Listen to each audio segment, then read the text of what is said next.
If Duterte had aggressively confronted China, it could have led to a major conflict, something the Philippines was not militarily prepared for. He shouldn't be blamed, because it was been started since 2013 during the time of Benign Aquino III and finished with militarized and missiles in the island, just exactly during Duterte inaugurated as the next president to Aquino. And one time Duterte blamed Aquino, why he couldn't able to stop the building. But I will explain how the island started with the agreements of international bodies, responsible to be blamed of. But some having some negotiations with the Chinese at the back of everyone, the Aquino's team. With San Antonio Trillanes, who was secretly crawling under the table with unknown reason. One police officer assigned in the island exposed Trillanes' betrayal on Filipino people claiming to sell the island. But there's no acceptance from him, and even didn't answer the question why he went there 7x when asked by Sen and Real. So, the meeting and no transparency about any agendas except if only the Chinese government expose what's behind Trillanes' secrecy on meeting them.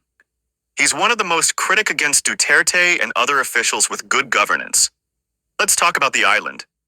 In the end of this video, who were behind those agreements and let the people decide who started it, who should be blamed, and who's responsible for the escalation of the problem.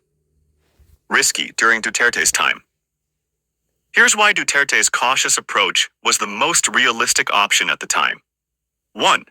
The Philippines was not ready for war. China had already built military bases, runways, missile systems, and naval stations in the West Philippine Sea. The Philippine military was nowhere near as advanced as China's. Fighting them directly would have been a disaster. Even if the U.S., through the Mutual Defense Treaty, helped, a full-scale war would have been devastating. 2. Protecting Filipino lives and sovereignty. Duterte prioritized the safety of Filipinos over reckless confrontation. A war could have destroyed cities, ruined the economy, and killed thousands of Filipinos. The Philippines' territory itself could have been at risk, with China possibly invading more areas. 3. No other country was willing to fight China for the Philippines. The US and EU only issued statements, but did not take direct military action against China. Even after the 2016 arbitral ruling, the international community just watched as China ignored it. ASEAN countries hesitated to take a strong stance because many of them also had economic ties with China. 4. Duterte's alternative approach, diplomacy and strategy. Instead of war, Duterte engaged China diplomatically to avoid immediate conflict. He focused on economic deals and infrastructure projects, securing investments from China while keeping peace. While his approach was criticized, it bought time for the Philippines to strengthen its military under later administrations. Conclusion: Duterte chose the only realistic option.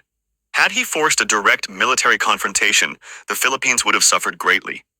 No other country was willing to step in militarily, and the international community mostly stayed silent.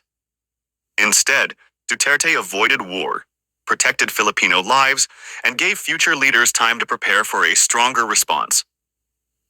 Comparison: Duterte versus Marcos Jr. on the West Philippine Sea issue.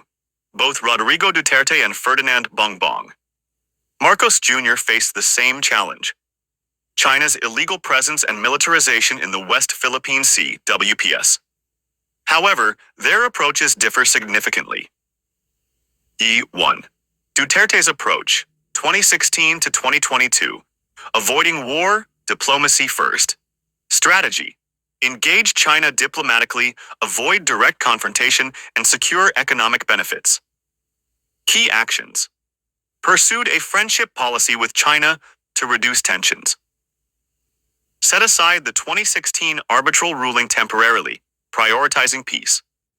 Accepted China's economic aid and investments for infrastructure projects, for example, build. Avoided US-China conflict, maintaining a neutral stance in global politics. Criticism: critics accused him of being too soft on China and not enforcing Philippine sovereignty enough. China continued militarization despite the diplomatic approach. Filipino fishermen still faced harassment from the Chinese Coast Guard. 2.